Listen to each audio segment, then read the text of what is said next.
15 gadu jubilejā atskatīsimies uz augstskolas pirmsākumiem.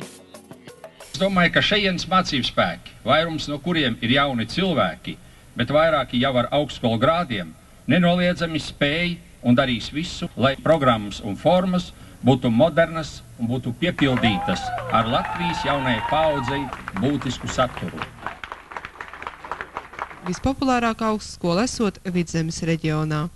Mums ir diezgan daudz pieteikumu no Valmieras un no visas Vidzemes. Tajā pašā laikā es būtu priecīgāks, ja mums būtu vairāk pieteikumu tiem Latvijas reģioniem, no Rīgas, no Kurzemes, no Latgales, no Zemgales. Saukrasti, Odre, Aizpute, Rīga, Saldus, Daugavpils, Madlena. Vidzemes augstskola taču nevar noraksturot vienā vārdā. Progresīva, studijas, Vidzeme, Savējie, Draugi, Paga. Energizer. Zaļš, Prieks.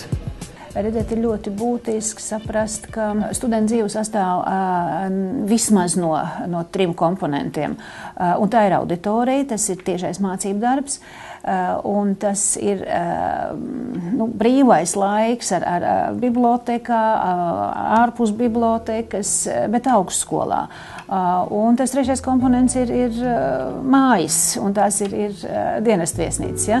Un līdz ar to nav jau tik vien svarīgi labas laboratorijas un labas auditorijas, bet ir ļoti būtiski, lai tajā laikā starp lekcijām, starp semināriem, laboratorijas darbiem, lai jūs augstskolā labi justos, lai jums būtu kur apsēsties, kur parunāties, kur apēst savu sviestmaizi.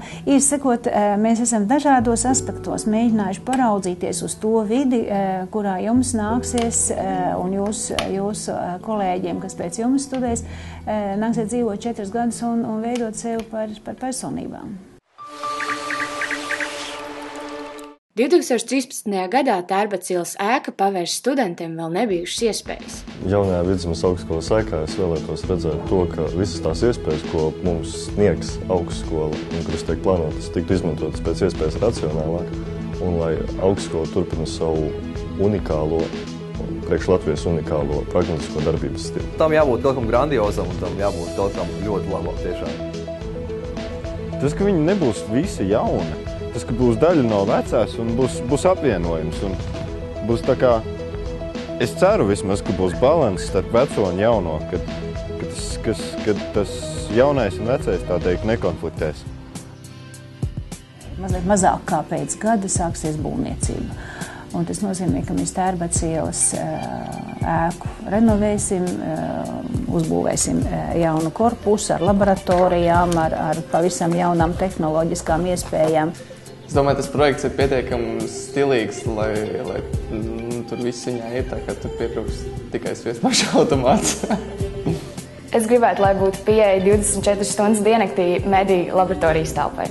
Es gribētu redzēt virtuves stūrīti, kur varētu izmantot, piemēram, kaut kādā elementāru mikroviņu krāsni un iespēju uzvairīt ūdeni. Es vēlos, lai arī turistiem būtu iespēja tad izmantot šīs multimediju vidas iespējas, tas ir 3D, kādas simulācijas karšu veidošanas. Ir paredzēts amfiteātris. Vistiešākā nozīmē amfiteātris. Kāds būs tas materiāla izpildījums, to redzēsim, to es pašai šobrīd nevaru apsolīt, bet pat ideja, tā atvērtības ideja, tā diskusija, respektīvi zem klājas debesis, kā pie grieķiem, ir telpa, kurā mēs visi esam vienlīdzīgi, kurā mēs visi nākam, lai sarunātos, lai diskutētu, lai mīcītu to materiālu. Ja? Man liekas, ka tas ir arī simboliski mūsu augstskolai. Mēs bijām pirmā augstskola pie Gaujas, mēs esam pirmā augstskola pie Gaujas un mēs būsim pirmā augstskola pie Gaujas. Man tas ļoti iepriecina. Es no visas sirds novēlētu nemieru, un nevis to nemieru, kas posta, bet to nemieru, kas liek mainīties. Viss, kas ar mums notiek, padara mūs par tādiem cilvēkiem, kādi mēs esam pat labāk. Un es esmu ļoti priecīgs par to, kāds es esmu, kur es esmu nonācis, un, protams, lielā mērā par to man ir jāpateicās Vidzemes augstskolai. Sākot ar 3. kursu, es esmu sapratusi, ka es vēlos palikt šajā augstskolā un varbūt pat kļūt par pasniedzēju. Es pavisam noteikti esmu kļuvis daudz apzinīgāks, un atskatoties uz paveikto, kas ir sakrājies šo 2 gadu laikā, īstenībā ir diezgan liels lepnums par to. 说。